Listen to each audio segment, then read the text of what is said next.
Well, I think that there are several reasons. First of all, I think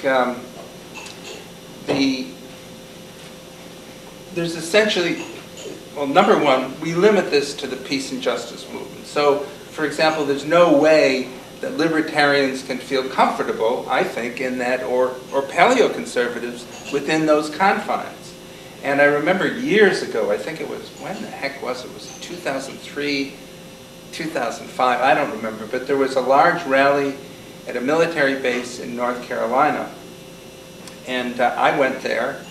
And off to this, it must have been 2003 or 2004. And in any event, I went to this to demonstrate against the war.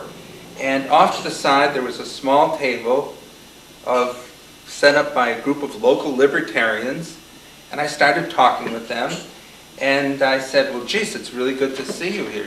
And they said, yeah, we come here, but we don't feel very comfortable here, because our message never gets out on the stage up there. We're not invited to be speakers, and if we don't agree with the general left-wing line, we are persona non grata. We come anyway. The next experience I had of this was right after the 2004 elections, when, as usual, the Democrats ran John Kerry. I've never voted for a Democrat, and I've never voted for a Republican. Well, one of each, two exceptions, but other than that. And after the election was over, and I think we should have done this before, we finally started picketing John Kerry's office, Senator Kerry's office, every week, saying, change your position on the war. And all of a sudden, I once was on the board of Peace Action in our area, another peace and justice organization. I found out that the people in Peace Action didn't like this very much. As a matter of fact, I found myself disinvited to anti-war movement meetings. And I found that the people who were joining me in this were veterans groups and libertarians and some paleoconservatives. And so we started to get together. There's a guy named Doug Fuda in the Boston area who started this organization called Antiwar League, and we began to get together. And it becomes very evident that for whatever you think of it, whatever you think about how good it is or how bad it is, I don't think that the peace and justice movement speaks the same vocabulary as most Americans. They don't speak that vocabulary. A lot of what they say isn't the way people talk every day. I don't think that's true of the paleoconservative and the libertarian movements. I think they speak the language of the ordinary American. So the question I always have for the left wing, and I'm being critical of the left wing here, very critical, is why would you not, if you want to stop war, why would you not want to work with and talk to and cooperate with those people whom you've said you've never been able to reach when they're now willing to work with you? That's number one. And I have found when we begin to look for broader movements, I have found that on the right and among the libertarians, there's more openness to this than on the left. I'm sad to say, because I think that's where we need to go. The other thing, so there's this narrowness that I think we have to overcome. We can't allow ourselves to be divided and conquered. We can't allow ourselves to be seen as left or right, Republican or Democrat, when our tax monies are being used around the world to kill people. As we all saw in that, very graphically, in that video that WikiLeaks released, Collateral Murder. So that's one thing. There's another main problem with the anti-war movement, and again, I think you find it more on the left than on the right, something which the Belgian author John Griesman has called humanitarian imperialism, which is the opposite of anti-interventionism. It's the thing that's driving, that has developed some support for the war on Libya. We're going there to save people's lives. We're going to bomb there to save people's lives from this awful dictator.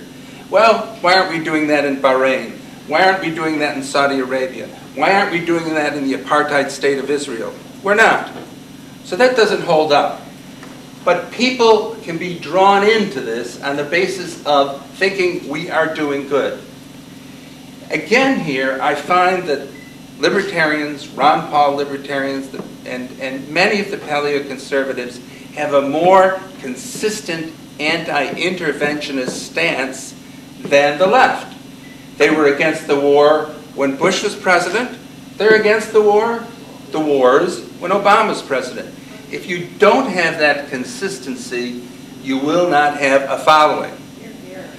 Finally, I might say for this group, joining the anti-war movement, what's in it for libertarians? Are you interested in building your own movement? I think there's a lot in it, because you are consistent anti-interventionists, and that's going to mean a lot to people.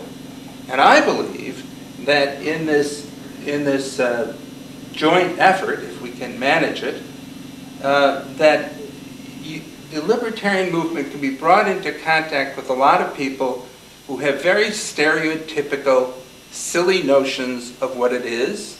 And I think there you'll be able to influence a lot of people. And I think if the left were really confident of their ability to do the same, they wouldn't shy away from this alliance. So let's hope that all sides have a lot of confidence, and we can enter into this movement where we formally put our reasons for being against the war aside, and maybe in the informal exchanges that go along with this, we'll find new friends, maybe new adversaries, new friends. And in conclusion, I think, as Angela said, that this idea is, this phenomenon of human beings killing other human beings en masse is, in the age of high tech and getting higher tech, nuclear weapons are only the first step. We're going to see other bigger and better things out there. That, somebody may be against the war because of religious reasons, somebody may be against the war for libertarian reasons, somebody may be against the war for social justice reasons. Personally, I don't care. Who knows what the real reasons are? But somewhere in us, there's a revulsion at war. And I think we have to get together and stop the wars on the planets which are being waged with our money and in our name. So, that's what I have to say. So this guy named Smedley Butler wrote a book, War is a Racket. So then you can go further than that, and about a year before we invaded Iraq, they wanted to sell barrels of oil in euros instead of dollars. And about a year before Glenn Beck was talking about glassing over Iran, before he turned libertarian, they had the Iranian oil bourse, which was going to be a way to trade barrels of oil and more than just euros, but many different denominations. And also, you can go back to news articles where they cut the internet connections to Iran around that same time when the oil bourse was going to start this market. So clearly, we're addicted to the so-called petrodollar, which is, we have fiat currency. It's the longest running fiat currency in the world so far by history. It's actually not backed by gold and silver anymore. It's backed by us forcing oil to be sold in dollars. And so I look at the war issue as a Federal Reserve issue. And I was wondering, for every 100 people whacking at the branches of the tree, the bad tree, they want to kill, there's only one whacking at the roots to kill off, I'm trying to paraphrase Thomas Jefferson. Thoreau. Was that? Thoreau. Thoreau, okay, that's right. Yeah, there you go. Thank you. Okay, so I wonder if it's going too far to try to explain to people that linkage, and if it's too difficult to explain. And I think it would be the easiest way to stop our wars. Sorry. I'll answer that. Yes, it's too difficult. The Fed is a terrible issue to recruit people on. Let me explain why. If there's the only other issues besides foreign policy that makes people's eyes glaze over, it's actual discussion of real economics. Watch someone do this. Okay, that's what will happen. You cannot, okay, unless you're Tom Woods, who's like uniquely gifted, most people cannot explain the problem with the Federal Reserve in an elevator ride. And that's the whole point. I mean, it's not a good issue for recruitment. It's great when you get your buddies, you start bringing them in and you start really drawing in on someone, you're converting someone to libertarianism, then you start talking about that. But for our purposes, for the anti-war movement, that's an issue that's really only going to work with a very small segment of the old right, and everyone else is going to be just confused. When you start saying fiat currency, brains turn off. Gold standards, people start saying, what are you, some kind of crazed anti-this, or, you must be a racist, you're talking about the gold standard. That's how people react. It just, I get it, and I know why you want to strike the root, and that's an admirable thing, but we need to be effective now. The people, the blood is spilling now. I mean, this is an issue that we can't wait 500 years for.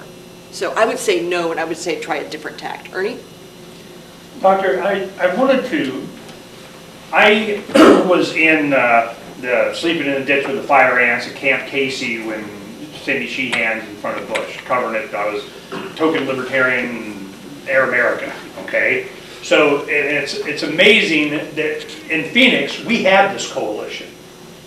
But it was because libertarians have opened up our resources for them to be anti-war without caring about the other stuff. And the only way we were able to do that was outside the party.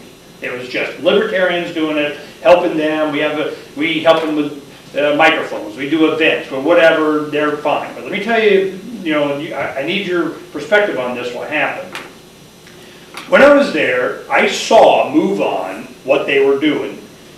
The whole anti-war movement needed to be brought under heel. They needed to collectivize it in some way to make it because I saw them do it to Cindy. They said, you stop saying immediate withdrawal and say phased withdrawal or your support is cut off now. That's why she ran against Pelosi later and all this kind of stuff, and she's ostracized and everything. And I saw she had a choice. And she said, nope, immediate withdrawal. Boom, it went out. I saw Move On and all the collectivization, all these anti-war groups as a mechanism of the left side of the industrial, we rule you people, military-industrial empire complex of.